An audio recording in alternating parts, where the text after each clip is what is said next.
আপনি এত ভালো গাড়ি চালাতে পারেন? শিখলেই সব শেখা যায়। বাট আপনার হাত তো বেশ পাকা।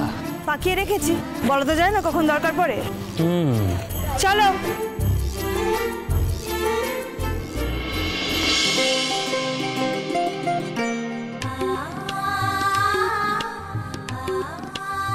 হলো, একটু তাড়াতাড়ি হাত চালাতে হবে।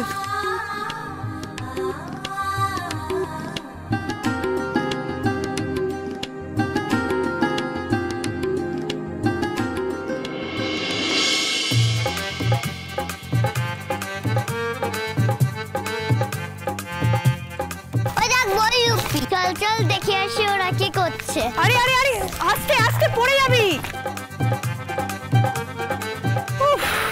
এদের কাছে সামলানোই মুশকিল হয়ে যাচ্ছে। উত্তেজনা কি সব যে করবে। আচ্ছা, আপনিও কি ওদের বয়সী? মানে? আরে বাবা, ওরা একটু আনন্দ করছে, করুক না। আপনি কেন সিং ভেঙে বাছুরের ধরে ঢুকতে যাচ্ছেন শুনি? আচ্ছা, আপনার শিক্ষা হয়নি বলুন, আবার শুরু করেছেন?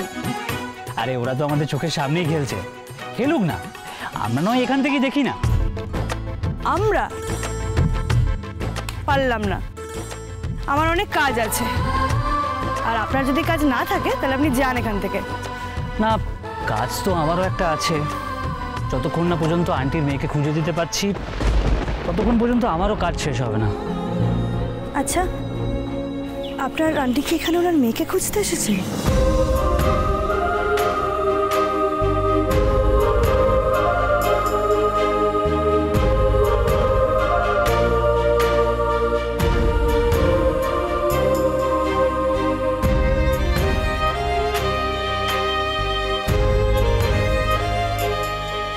দিদি, আপনারা একটু দেখুন এদিকটা, আমি আলপনা সেরে আসছি। হ্যাঁ,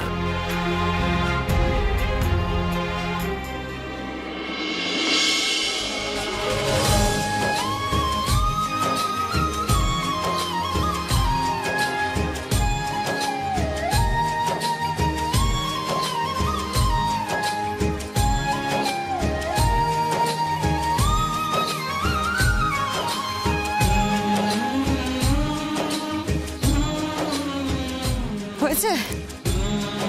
হ্যাঁ, এই তো হয়ে এসেছে। হ্যাঁ, আসলে অনেকদিন আগে উনি ওনার মেয়েকে হারিয়েছেন। তবে কেন জানি না ওনার একটা স্ট্রং ফিলিং হচ্ছে যে ওনার মেয়ে এখানেই কোথাও আছে।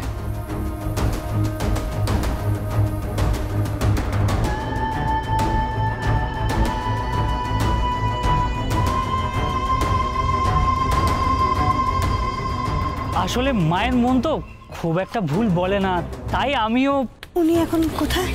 উনি ওই তো মন্দিরে রান্না করছেন, আর রান্নার ফাঁকে এত সুন্দর আলপনা দিচ্ছেন না, কি বলবো।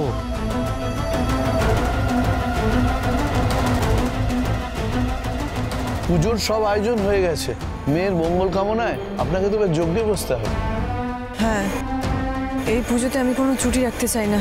আপনি যান, আমি আসছি। বলছি, সব রান্না তো হয়েই গেছে, খিচুড়িটা একটু বাকি আছে। একটু ফুটে গেলে আপনারা একটু নামিয়ে নেবেন। হ্যাঁ, আমাকে যেতে হবে পুজোর দিকে। একটু দেখে নিন। হ্যাঁ, আমি আসি।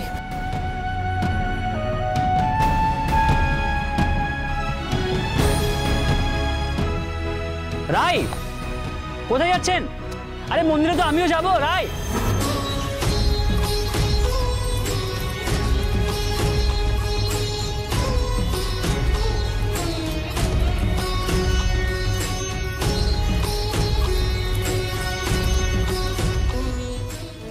আমাকে এখান থেকে যেন খালি হাতে ফিরতে না হয় ঠাকুর।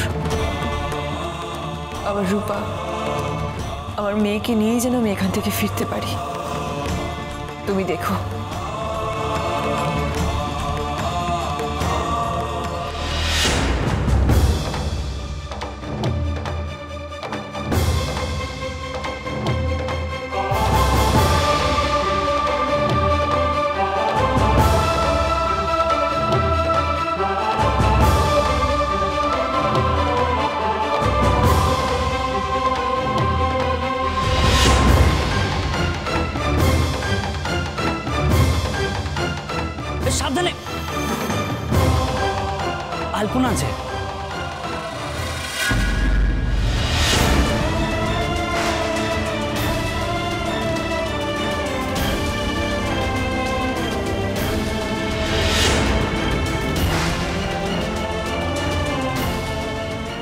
আলপনা দেখছেন? এই আলপনাটা আমার আন্টি দিয়েছে। ওই যে পুজোয় বসেছেন আমার আন্টি।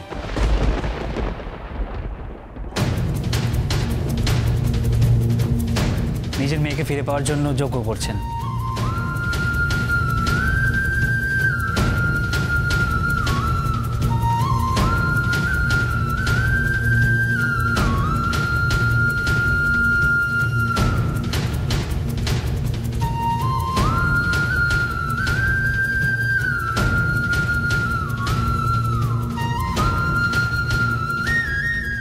ফুলিয়ে আনা শান্তিপুর কোথা থেকে যেন এসছেন সেটাই মনে করার চেষ্টা করছি।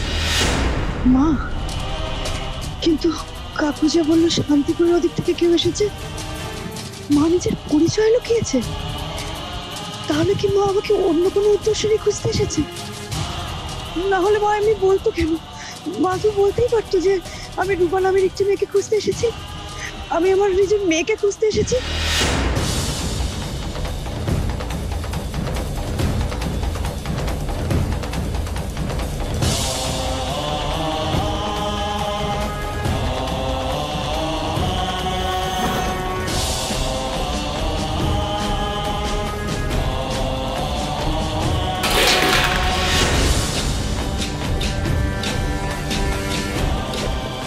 ওই মেয়েটা না?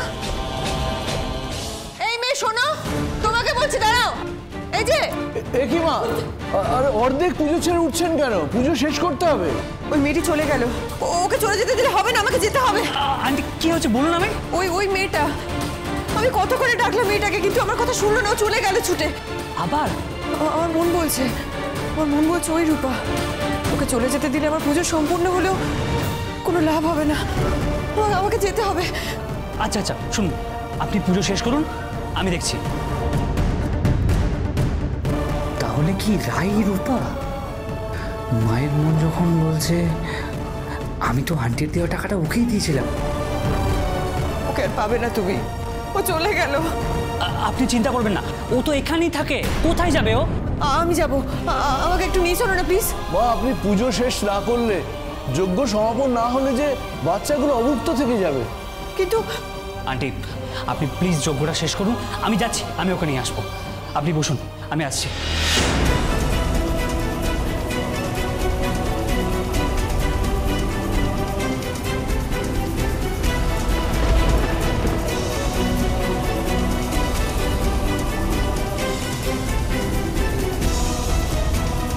ঠাকুর, এই কি খেলা খেলছো তুমি আমার সাথে? আমি ওকে দেখতে পেয়েও কেন দেখতে পাচ্ছি না? তুমি কিছু একটা করো, কিছু একটা করো ঠাকুর।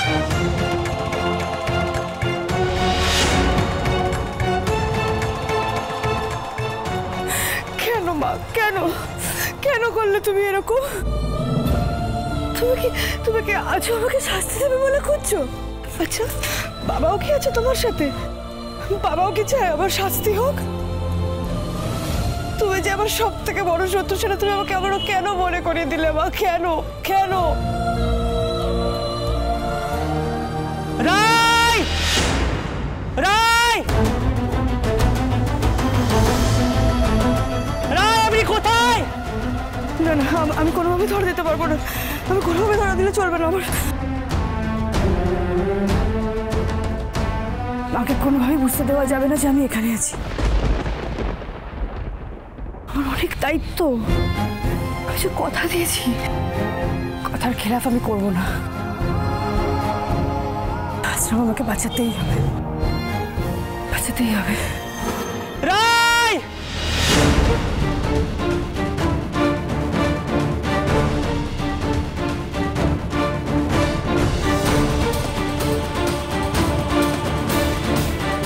কেন এলে মা? কেন? তোমাকে আর বাবাকে তো আমি আর কোনোদিনও দেখতে চাইনি।